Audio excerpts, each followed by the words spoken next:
Hello दोस्तों, good evening, Radhe Radhe. आप सभी का स्वागत है आपके अपने यूट्यूब चैनल प्रतिष्ठा हिंदी ज्ञानधारा में।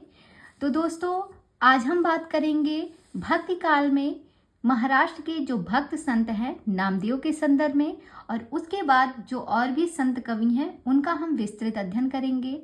और कल की बात करें तो कल हमने जो है भक्ति काल की शुरुआत कर दी थी। वहाँ पर हमने भक्ति काल का उदय, उनका विकास और साथ ही साथ जो निर्गुण धारा है उनको लोगों ने क्या क्या नाम दिए थे, इसके विषय में हमने विस्तृत अध्ययन किया था।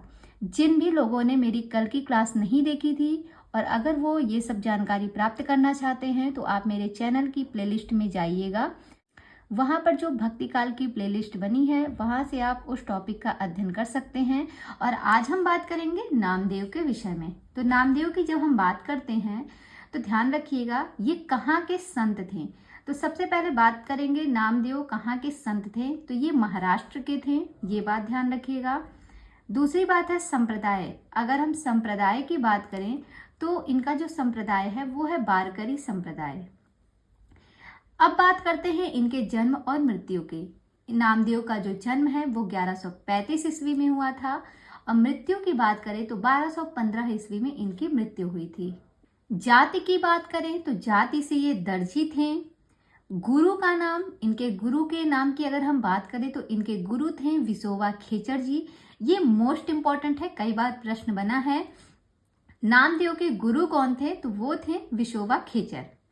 आगे बात करें इनकी रचना की तो इन्होंने जो है मराठी भाषा और हिंदी भाषा, दो भाषाओं में रचना की थी। जो मराठी भाषा में रचना थी उसका नाम था अभंग। अभंग नाम की एक रचना थी जो कि मराठी भाषा में की गई थी। और हिंदी भाषा में इनकी जितनी भी रचनाएं मिलती हैं वो सारी की सारी गुरु ग्रंथ साहब में संकलित हैं। ध्यान रखिएगा, ये सारे महत्वपूर्ण पॉइंट हैं। जैसे कि इनका जो संप्रदाय है वो वारकरी संप्रदाय है। जन्म इनका 1135 में हुआ था, मृत्यु इनकी 1215 ईस्वी में हुई थी। जाति से ये दर्जी थे। गुरु का नाम इनके विसोबा खेचर था, मोस्ट इंपॉर्टेंट है। विसोबा खेचर किसके गुरु थे, तो नामदेव के। रचना की बात करें तो मराठी भाषा में इनकी रचना थी अभंग और हिंदी में ये जितनी रचनाएं करते थे वो सारी की सारी गुरु ग्रंथ साहब में संकलित हैं। आगे देखिएगा, नामदेव की हिंदी रचनाओं की भाषा निम्नलिखित है।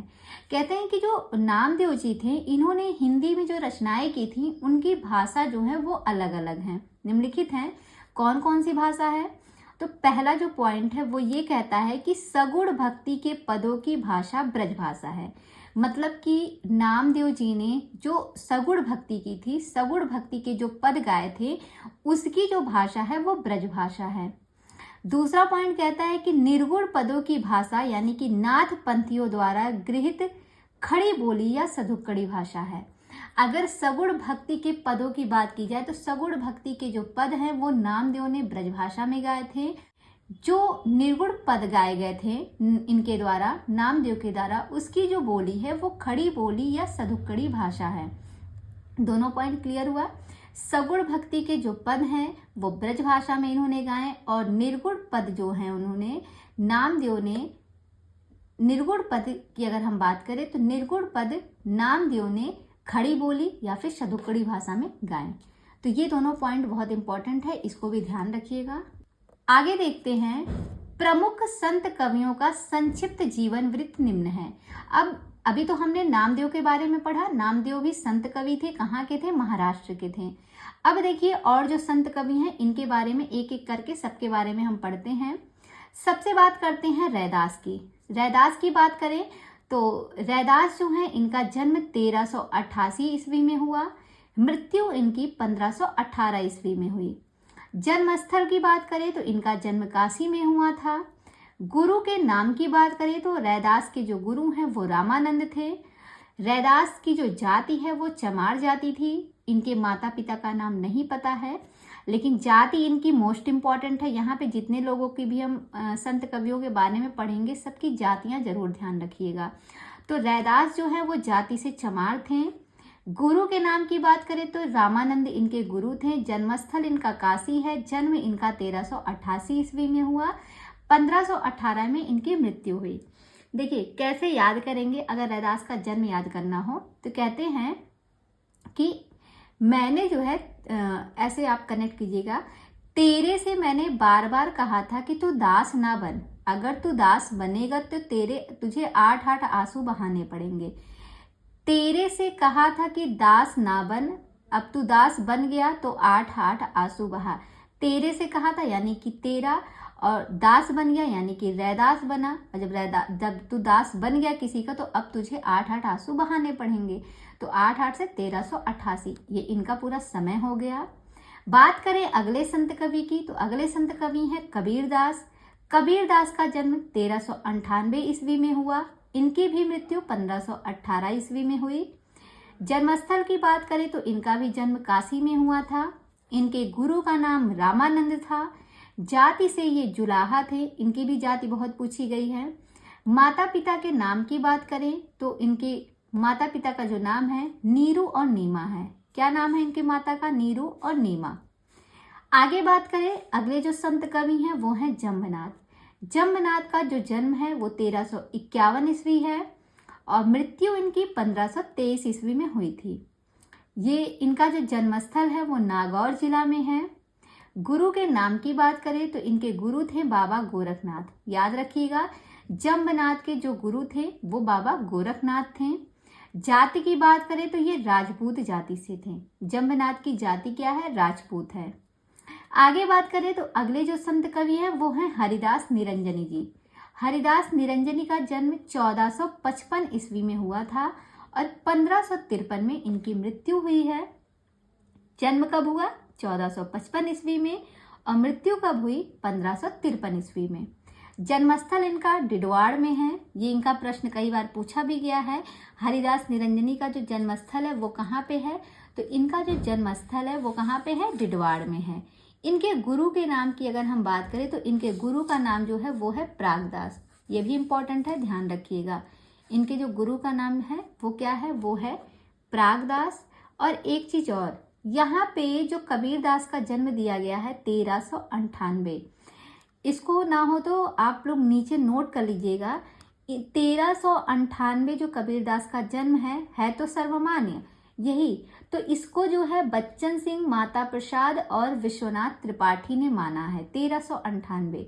लेकिन अगर शुक्ल जी के अनुसार पूछे कि कबीरदास का जन्म क्या है तो इन्होंने 1399 माना है। रामचंद्र शुक्ल, हजारी प्रसाद द्विवेदी और श्याम सुंदर दास, इन तीनों लोगों ने कबीरदास का जो जन्म है वो 1399 माना है। बाकी बच्चन सिंह, माता प्रसाद और विश्वनाथ त्रिपाठी ने 1398 माना है कबीरदास का जन्म। ये पॉइंट आप अपनी पुस्तक में लिख लीजिए ताकि जब भी आप चीज़ों को पढ़ें तो आपको ये चीज़ें याद रहें कि किसने क्या माना है। आगे बढ़ते हैं। अगले संत कवि हैं गुरु नानक। गुरु नानक की बात करें तो इनका जो जन्म है वो 1469 ईस्वी में हुआ था। मृत्यु इनकी 1538 ईस्वी में हुई। इनका जो जन्मस्थल है वो ननकाना है। गुरु का नाम नहीं पता। जाति से ये खत्री थे, इनकी जाति इंपॉर्टेंट है, जाति से खत्री थे। माता पिता की नाम की बात करें तो इनके माता पिता का नाम कालूराम, पिता का नाम कालूराम और माता का नाम क्या था? तृप्ता था। इनके माता पिता का नाम मोस्ट इम्पॉर्टेंट है। देखिए गुरु नानक, यहाँ पे नानक आया है और इनकी जन्मस्थली में भी ननका आया, ठीक है, तो याद रख लीजिएगा। ननका जन्मस्थली किसकी है? गुरु नानक की है। आगे बात करें सींगा की। सींगा का जन्म जो है वो 1519 ईस्वी में हुआ था। इनका इम्पॉर्टेंट है, ध्यान रखिएगा। ये भी संत कवि थे निर्गुण धारा के। 1519 ईस्वी में इनका जन्म हुआ और 1659 ईस्वी में इनकी मृत्यु हुई थी। जन्मस्थल जो है इनका खजूर मध्य प्रदेश में है। मध्य प्रदेश का एक जिला है खजूर, वहाँ पे इनका जो है जन्म हुआ था। मन रंगीन, इनके गुरु का नाम क्या था? मन रंगीन था। और जाति से ये क्या थे? जाति से ये ग्वाला थे। सींगा जो है वो जाति से क्या थे? ग्वाला थे। इसको याद कर सकते हैं। देखिए जो सींग था वो जैसे ग्वाला दूध कहाँ से लेते हैं? गाय से ही तो दूध मिलता है ग्वाला को। तो ग्वाला लोग जो दूध बेचते हैं वो गाय का ही बेचते हैं, गाय भैंस, तो दोनों के सींग होते हैं, आप लोग जानते हैं। और सींग जो होता है वो रंगीन होता है। सींग कैसा होता है? रंगीन होता है। तो सींग रंगीन होता है और सींग किसके होते हैं? गाय के होते हैं। और गाय से दूध लेकर ग्वाला जो है दूध घर घर पहुंचाते हैं। तो ग्वाला, इसे से आप कनेक्ट कर लेंगे तो चीजें याद रहेंगी। आगे बात करते हैं लाल दास। लाल दास का समय 1540 ईस्वी है। मृत्यु 1648 ईस्वी में हुई। जन्मस्थल इनका अलवर है। गुरु का नाम इनके गदन चिश्ती है। इनके गुरु का नाम क्या है? गदन चिश्ती। और बात करें जाति की, तो जाति इनकी क्या थी? मेव थी। क्या जाति थी इनकी? इनकी जाति जो थी वो मेव थी। तो लाल दास जो है वो मेवा बहुत खाते थे। लाल लाल मेवा बहुत खाते थे। मेवा कौन खाते थे? लाल दास, याद रखिएगा। और गदन चिश्ती, हाँ, गदन चिश्ती इनके गुरु का नाम था। और मेवा कौन खाता था? लाल दास खाते थे, याद कर लीजिएगा। अगले संत कवि हैं दादू दयाल। दादू दयाल की बात करें तो इनका जन्म 1544 ईस्वी में हुआ और मृत्यु इनकी 1603 ईस्वी में हुई। इनका जो जन्मस्थल है वो है अहमदाबाद। गुरु के नाम की बात करें तो इनके गुरु का नाम वृद्ध भगवान था। जाति से ये धुनिया या मोची थे। जाति से क्या थे? धुनिया या मोची थे। ठीक है, धुनिया उन्हीं को कहा जाता है जो गद्दा रजाई वगैरह बनाते हैं, आप जानते होंगे, उनको धुनिया कहा जाता है। बात करें मलूक दास की, तो मलूक दास का जन्म 1574 ईस्वी में हुआ। इनकी मृत्यु 1682 ईस्वी में हुई। जन्मस्थल इनका इलाहाबाद में है। गुरु का नाम पुरुषोत्तम है।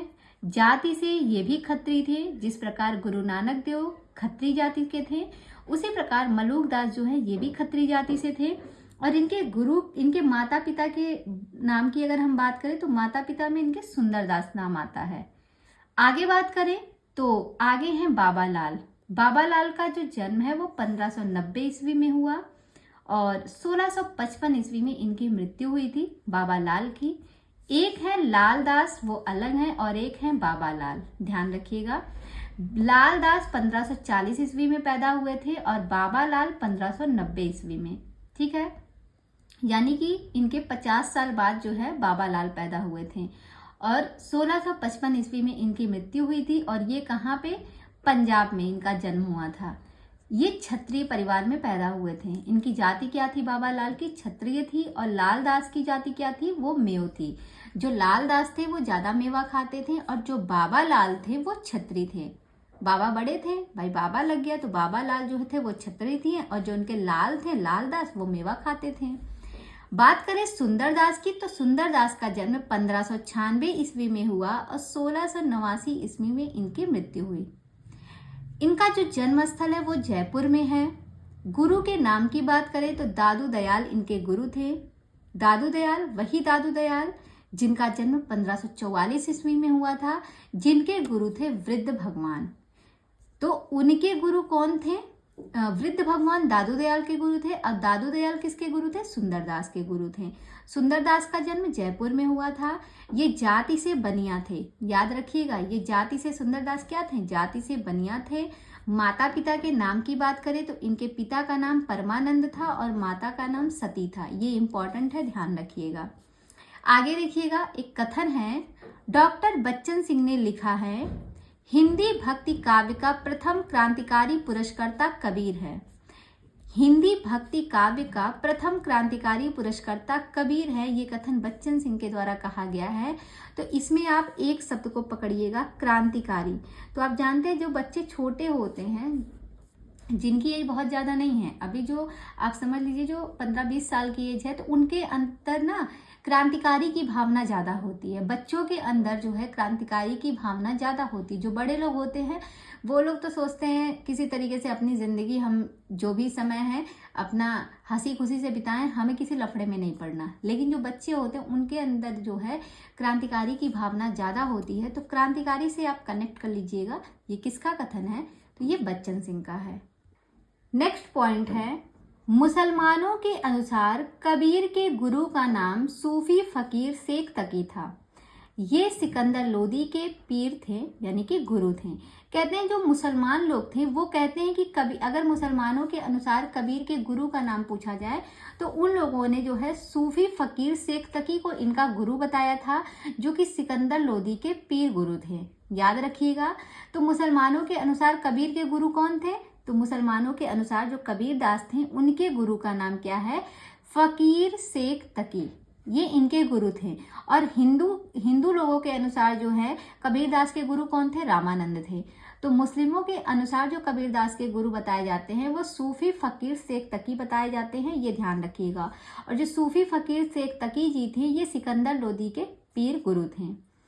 कबीर की वाणी का संग्रह उनके शिष्य धर्मदास ने बीजक नाम से सन 1464 ईस्वी में किया था।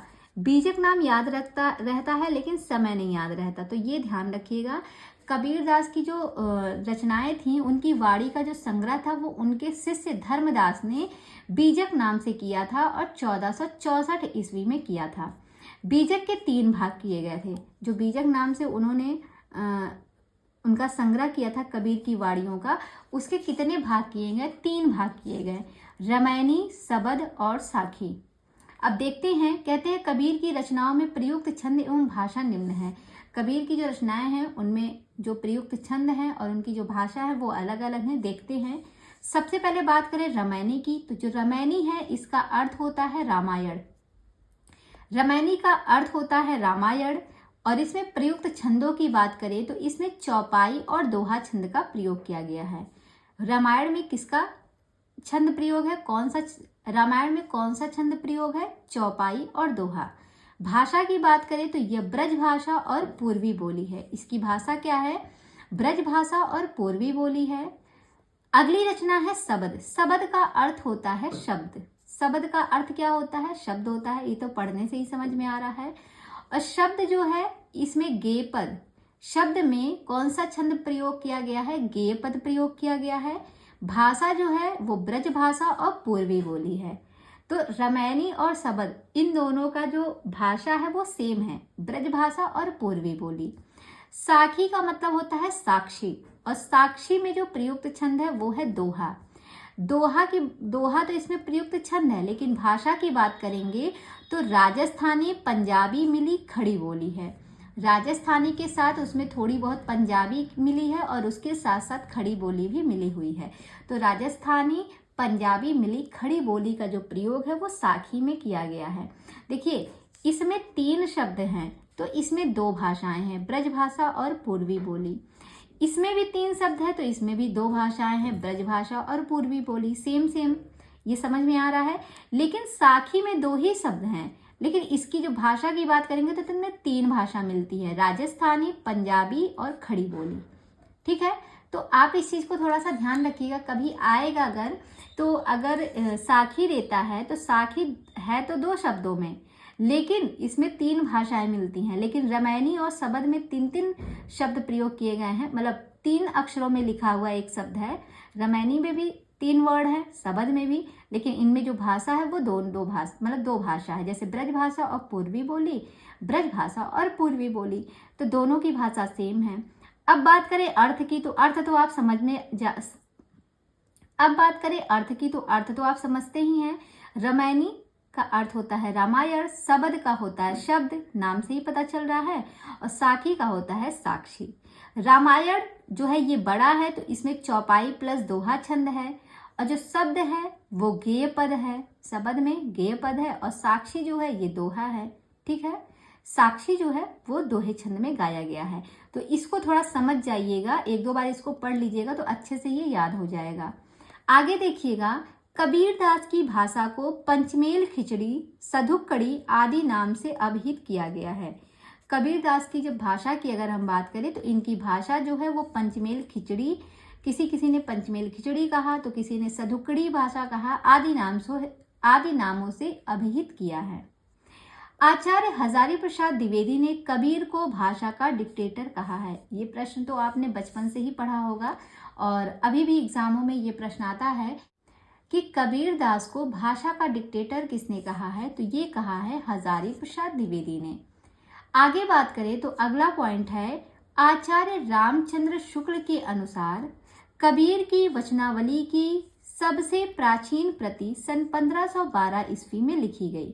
इंपॉर्टेंट है, रामचंद्र शुक्ल के अनुसार एक कथन कहा गया है कि कबीर की वचनावली की सबसे प्राचीन प्रति जो है वो सन 1512 ईस्वी में लिखी गई। ये कौन कहता है? ये रामचंद्र शुक्ल जी कहते हैं। तो इस पॉइंट को भी आप थोड़ा ध्यान रखिएगा, क्योंकि ये भी इम्पॉर्टेंट है और थोड़ा सा अलग हटके है। इसके बाद जो है कबीरदास के भाषा के संबंध में विद्वानों के कुछ मत प्रस्तुत किए गए हैं। इनको हम कल की वीडियो में देखेंगे। आज थोड़ा सा हमारे यहाँ दिक्कत है, इस वजह से जो है आज की क्लास को मैं यहीं तक रखती हूँ। कल हम पढ़ेंगे कबीर के भाषा के संबंध में विद्वानों के कौन कौन से मत प्रस्तुत किए गए हैं, उनका हम विस्तृत अध्ययन करेंगे, और जो इस पुस्तक में नहीं दिया गया है उसको भी मैं अलग से बताऊंगी। तो कल आप लोग पेन और कॉपी लेकर बैठे रहिएगा, ताकि आप अच्छे से उस पॉइंट को नोट भी कर लीजिए। तो आज की क्लास को यहीं तक रखते हैं। अगर आपको ये सेशन पसंद आया है, ये क्लास अच्छी लगी है, तो प्लीज़ वीडियो को लाइक कीजिएगा, और अगर चैनल को सब्सक्राइब नहीं किए हैं तो जाते जाते चैनल को सब्सक्राइब करते हुए जाइएगा। साथ ही साथ बताइएगा भी कि आपको ये क्लास कैसी लगी, और अगर आपके कोई दोस्त हैं, आपके चाहने वाले हैं, अगर आपके कोई दोस्त हैं तो आप उनको भी मेरा चैनल शेयर कर सकते हैं। तो ठीक है, फिर मिलते हैं कल शाम 6 बजे। तब तक के लिए बाय बाय, टेक केयर।